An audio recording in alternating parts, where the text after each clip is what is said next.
বাবা মহারাজ, আজকে আপনি বেশ খোশ মেজাজে আছেন মনে হচ্ছে। সে তো থাকবে। মহারাজের মনে যে বসন্তের হাওয়া লেগেছে। বসন্তকালেই যা গরম পড়ে গেছে কি আর বলবো, পুরো আগুন।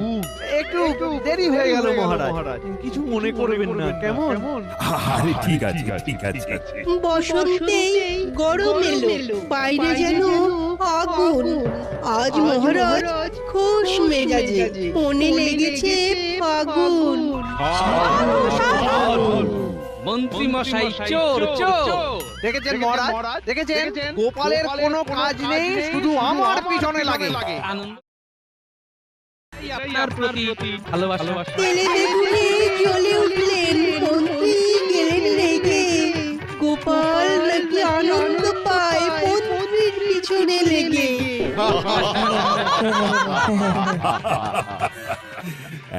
বেশ অনেক হাসি ঠাট্টা হয়েছে। এবার আমি যেটা বলছি সেটা বলুন মহারাজ। আর মাত্র কয়েকদিন পরেই তো দোল যাত্রা, রং খেলা। আর এবার দোল যাত্রায় আমাদের কৃষ্ণনগরে স্বয়ং নবাব বাহাদুর আসছেন হোলি খেলতে। তুমি এবার ছুটে ছুটে রং মাখাবে আর তোমাদের সবাইকে পালিয়ে পালিয়ে বেড়াতে হবে। দারুণ মজা। স্বতঃস্ফূর্ত হতে হবে।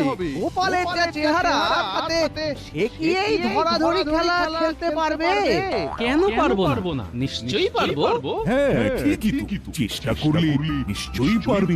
মহারাজ, আমার মনে হয় যে বড় আকারে খেলা শুরু হওয়ার আগে আমাদের রাজসভাসদের মধ্যে একটা ছোট খেলা হওয়া উচিত। এটা কিরকম? খুবই সোজা। রাজবাড়ির মাঠে একটা লক্ষ্যস্থল বানানো হবে, সেখানে সবাই দৌড়ে দৌড়ে আসবে আর মাথা দিয়ে বল মেরে তাহলে আমরা আজকে কালকে সকালে এই খেলে খেলে গা গরম করে নেব। হ্যাঁ, তার জন্যে অনেক বল আনিয়ে রাখতে হবে।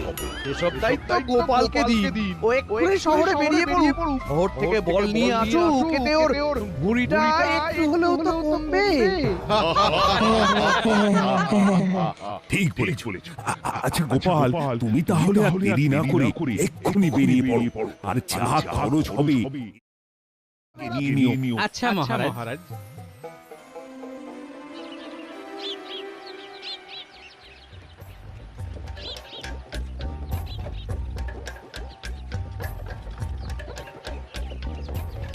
সব সময় আমার উপরে যত রাগ মন্ত্রী মশাই। এই তাড়াতাড়ি গাড়ি ছোটাও তো, শহরে গিয়ে আবার রাতের মধ্যে ফিরতে হবে। আচ্ছা গোপাল দাদা, চল চল চল চল চল চল চল।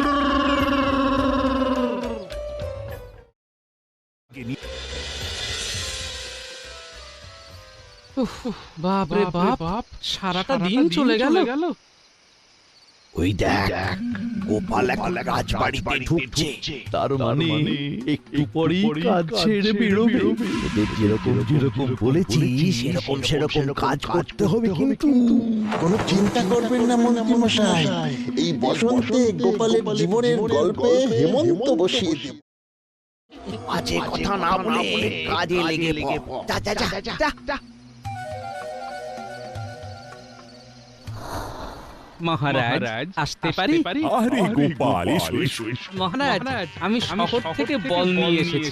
মোট 10 মোহর খরচ হয়েছে। এই নিন তার রসিদ। বেশ বেশ। এই নাও তোমার 10 মোহর। তুমি যাওয়ার সময় আনার ঘরে এই বলগুলো রেখে দিয়ে চলে যাও। আবার সকালে বল খেলা শুরু হওয়ার আগে মাঠে নিয়ে যাবে।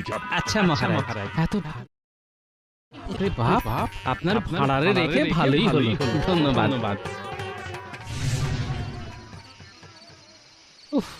সেই সকালে বাড়ি থেকে বেরিয়েছি, কে জানে গিন্নি কি ভাববে। যা ভাবে ভাবুক, ওর জন্য শহর থেকে আয়না কিনে এনেছি, ওটা পেলেই খুশি হয়ে যাবে।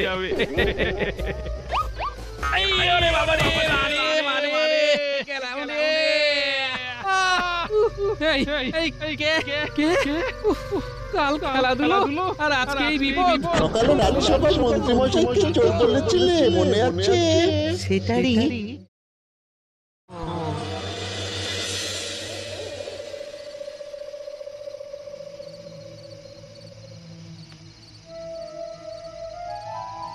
ওই তো এতক্ষণে ওনার আসার সময় হলো আর ওরকম খোঁড়াচ্ছ কেন? কি হয়েছে? আরে বলছি মহারাজ শহরে পাঠিয়েছিলেন যে। ও মা গো, আর জন্য এত দেরি? আরে দেরি কি আর সাত করে করেছি? ও মা গো, এই দেখো তোমার জন্য কি এনেছি। আয় না।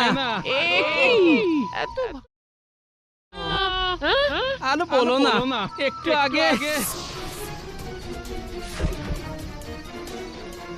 হায় হায় হায়, তুই চুপটি করে বসো তো দেখি।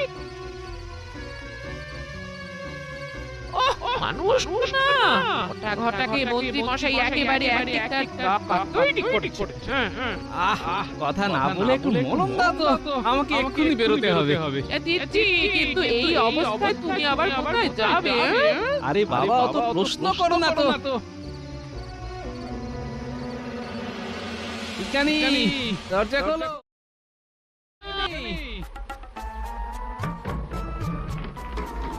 কি গোপাল, তুমি এখন? হ্যাঁ শোনো, মন্ত্রী অনেক বেড়েছে, আমার কি অবস্থা করেছে দেখো। এ কি গো, মলম লাগিয়েছো মনে হচ্ছে।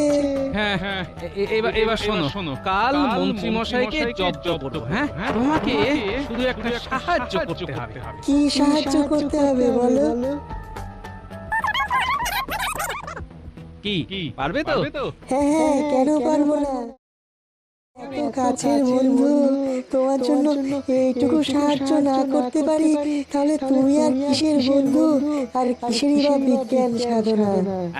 ঠিক আছে, আমি কাল সকালে রাজবাড়ি যাওয়ার আগে তোমার বাড়ি হয়ে যাও। কেমন? বেশ বেশ, আমি তোমার কথা মতো কাজ করে রাখবো।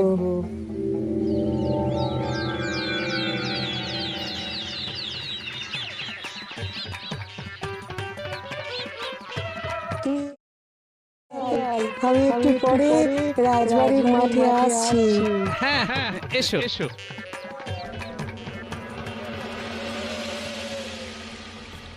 ওই গো, কালকের কিনে আনা বলগুলো দাও তো।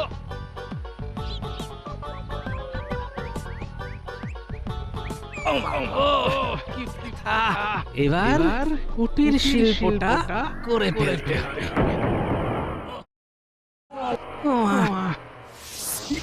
কি গোপাল, তুমি এই হাল কি করে করলে? সবই ভাগ্য মহারাজ। ভাবলাম হোলির উৎসবের দিন নবাব বাহাদুরের সাথে খেলাধুলোর আনন্দ উপভোগ করার আগে একটু গা গরম করব, কিন্তু কাল বিপদ হয়ে গেল মহারাজ। কি বিপদ? আর সেই নিয়ে ভাবনা চিন্তা করে কি লাভ বলুন? আমি আজকে প্রতিযোগিতায় অংশগ্রহণ করব না, আমি বরং সকলকে সহযোগিতা করব। সবার মাথায় বল ছুড়ব আর সবাই লক্ষ্যে বল তাক করবে। এটাই তো চাইছিলাম, কিন্তু গোপাল আমার বা বটা ঘটার নামে অভিযোগ করলো না কেন? আরোজনক লাগছে। তবে তাই হোক, তোমরা সবাই খেলা শুরু করো। খেলার নিয়ম অনুযায়ী প্রত্যেকে 3টে করে সুযোগ পাবে। লক্ষ্যস্থলের থেকে 20 পা আগে প্রতিযোগীকে দাঁড়াতে হবে। তারপর গোপাল তাদের মাথায় সামনে থেকে বল ছুড়বে আর প্রতিযোগীকে সেই বল তাক করে লক্ষ্যস্থলের মধ্যে প্রবেশ করাতে হবে। তাহলে শুরু হোক। সবার আগে আসছে বিজ্ঞানী, সুযোগ নাম্বার।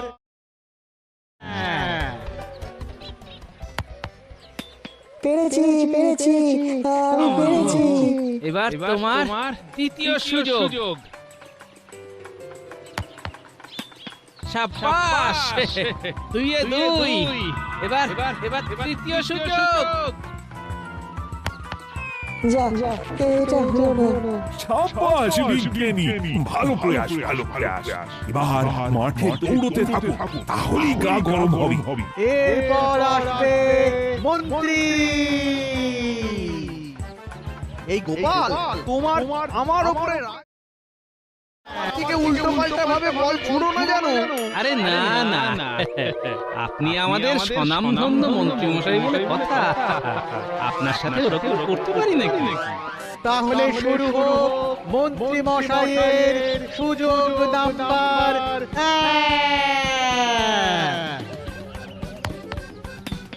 সাবাস মন্ত্রী, সাবাস। ছোড়ো গোপাল, ছোড়ো। দ্বিতীয় বলটাও ছুড়ে দাও। এবার মজা দেখা। এবার দ্বিতীয় সুযোগ।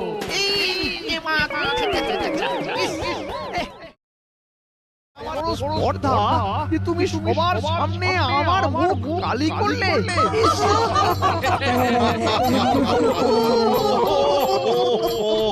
বেশ করেছি।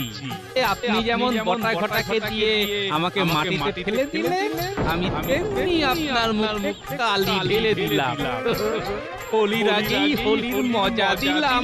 গোপাল, তোমার কিন্তু এটা করা উচিত হয়নি। মহারাজ, মন্ত্রী মশাই গতকাল কি করেছে জানলে আপনিও বলবেন আমার রাগ হওয়াটা স্বাভাবিক। গতকাল আপনার বাড়ি থেকে আমি ফিরছি এমন সময়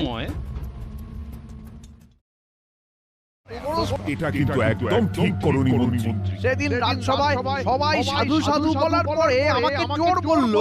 সেবেলা সে তো আমি মজা করে বলেছি, কিন্তু তা বলে আপনি আমাকে এভাবে মাটিতে ফেলে দেবেন? এতটুকু মানবিকতা নেই আপনার মধ্যে? মন্ত্রী খুব খারাপ। গোপাল আজকে বদমাইশি করে তোমার মুখ কালো করে দিয়েছে, কিন্তু তোমার আসলে মনটাই কালো, প্রতিহিংসা পরায়ণ। এটা সবাই বলে। বেশ, আমি কথা দিচ্ছি আমি ভালো হয়ে দেখাবো। তাহলে বাকি খেলা শুরু হোক।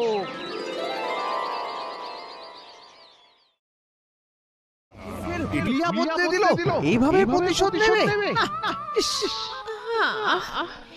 এত হিংসে কেন তোমার মনে? একটু ভালো ভালোটা নাকি? আমার বড় হয়ে তুমি এত খারাপ কি করে হলে? আমি তো এটাই ভেবে পাই না। যে পারছে আমাকে ধুয়ে দিচ্ছে। দূর দূর, ছি ছি ছি।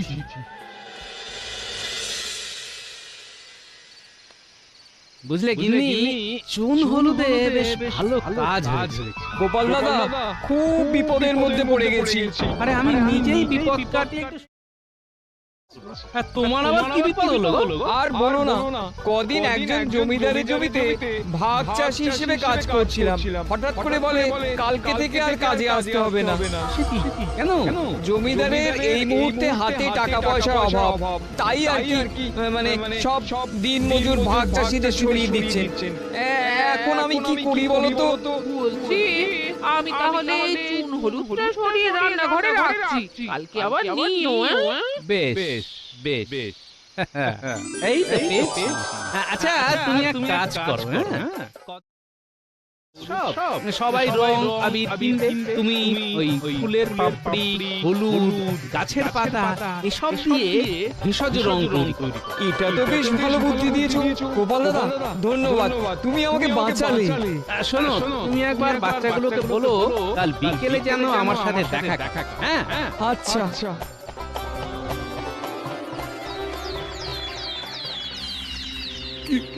কেন জেঠু, কেন? কি মহারাজ, কি হয়েছে আপনার জেঠুর? আমার গুপ্ত জেঠু গতকাল রাতে মারা গেছে। এ তো বড় দুঃখের কথা মহারাজ। তাহলে আপনার বাড়িতে দোল উৎসবের দিন পূজা হবে কি করে? সেটাই তো ভাবছি। নবাব বাহাদুর নিজে থেকে জানিয়েছে এবারে তিনি কৃষ্ণনগরে উপস্থিত থাকবেন।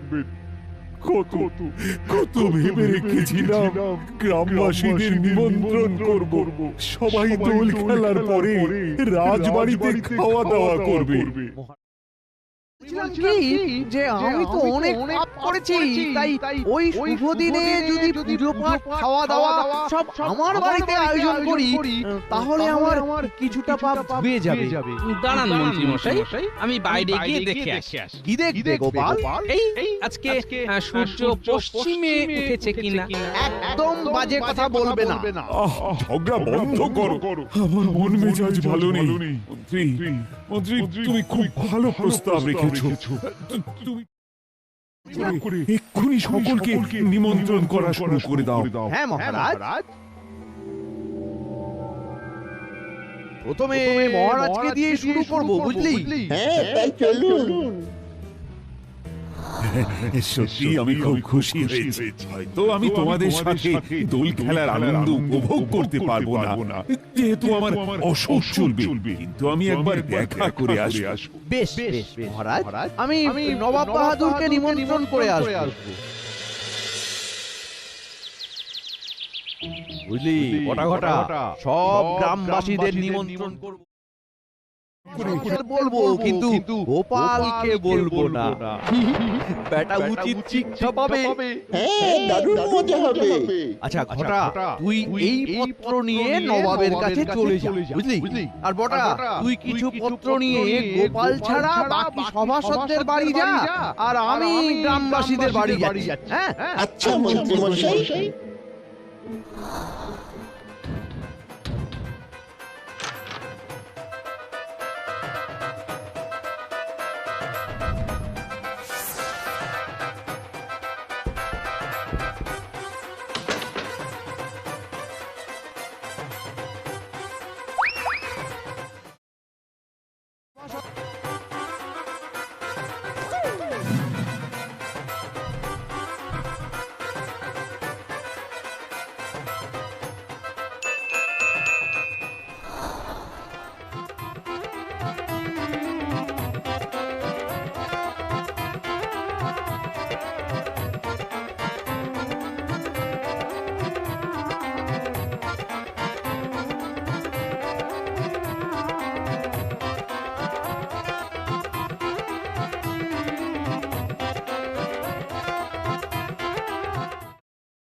সত্যি গোপাল, এই মন্ত্রীর মধ্যে কিন্তু অনেক পরিবর্তন হয়েছে। গতকাল বিকেলে আমাকে নিমন্ত্রণ করে গেলেন। আমাকে শুনছি এই ভোলার দোকান থেকে ক্ষীর কদম্ব, জিভে গজা, রসগোল্লা, অনেক রকমের মিষ্টি আসছে। আমাকে তো নিমন্ত্রণ করেন। সে কি সব সভাসদদের বললো, তোমাকে বললো না? না, ওই তো মন্ত্রী মশাই দূরে রাজবাড়ির দিকেই যাচ্ছেন, উনি হয়তো ভুলে গেছেন। যাই ওনাকে খাওয়া দাওয়ার ব্যাপারে আমি একটু নির্লজ্জ। ও মন্ত্রী মশাই, ও গোপাল, বলো। তা আপনার বাড়িতে পুজো খাওয়া দাওয়া হচ্ছে তো? হ্যাঁ, দোল পূর্ণিমার দিন সকলে মানে সব গ্রামবাসীরা আসবে, সব সভাসদরাও আসবেন। আমি নিজে গিয়ে নিমন্ত্রণ করলাম, বুঝলে? নবাব বাহাদুরকেও করেছি। আমাকে মনে হয় ভুলে গেছে। না না, ভুলবো কেন? ইচ্ছে করেই করি, বুঝলে? তুমি এত খাও যে কি বলবো বলো। ঠিক আছে, তাহলে আপনার বাড়িতে আমি ওই বিনা নিমন্ত্রণেই চলে যাব। সোজা তোমাকে দেখতে পেলে এই প্রহরী ঘাড় ধাক্কা দিয়ে বের করে দেবে। বেশ, দেখবো কে আমাকে বের করে দেয়। যদি আমি আপনার বাড়ি গিয়ে সেদিন খেতে পারি, তাহলে আপনি সবার সামনে না খত দেবেন। ঠিক আছে দেবো।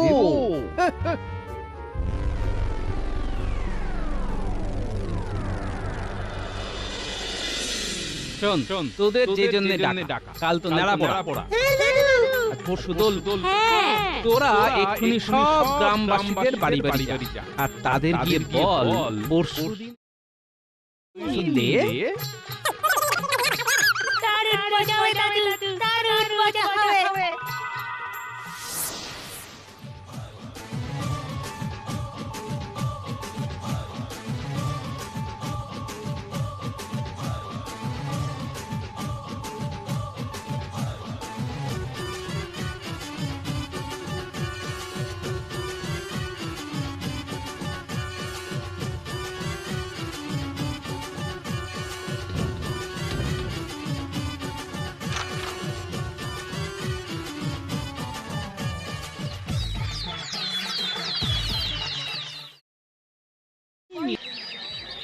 এই তো পুটির বাবা, ভেষজ রঙের দোকান দিয়েছো? হ্যাঁ সত্যি গোপাল দাদা, ঠাকুরের আশীর্বাদে ভালোই চলছে। তোমার বুদ্ধি অনুযায়ী কাজ করে বেশ উপকার হলো। বেশ, কাল সকালে কি করতে হবে মনে আছে তো? হ্যাঁ সব মনে আছে।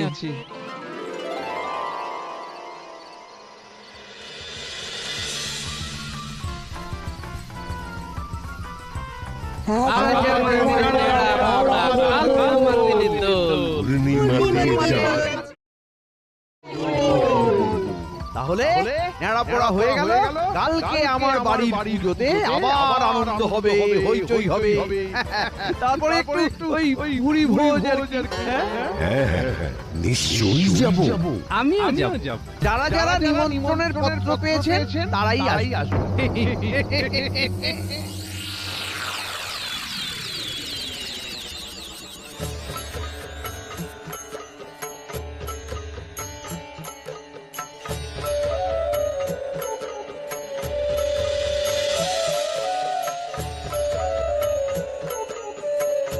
সবাই তো এসে গেল। আসবে আসবে, জয় আসবে। এ কি সবাই এরকম রং মেখে সংসেজে এসেছেন কেন আপনারা? হ্যাঁ? এই আপনি কে? আমি পুঁটির বাবা। ও ঠিক আছে ঠিক আছে ঠিক আছে। ভোগের প্রসাদ গ্রহণ করুন।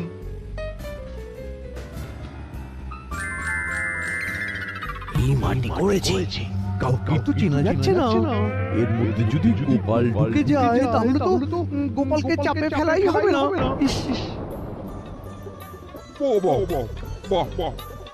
সবাই তো দেখি এসেছে। তাহলে আমি যে রং খেলবো ভেবেছিলাম।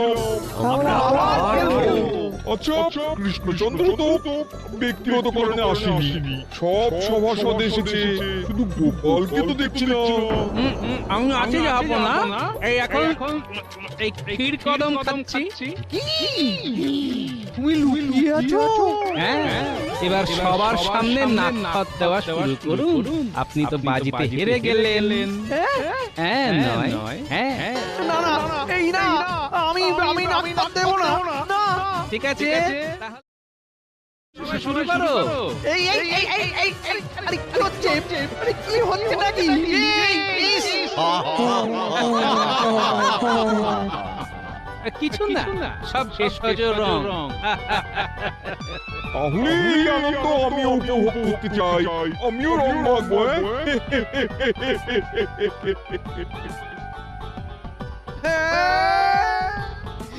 এর থেকে তো নাক ক্ষতি ভালো ছিল। সবাইকে খাইয়ে এই পেলাম।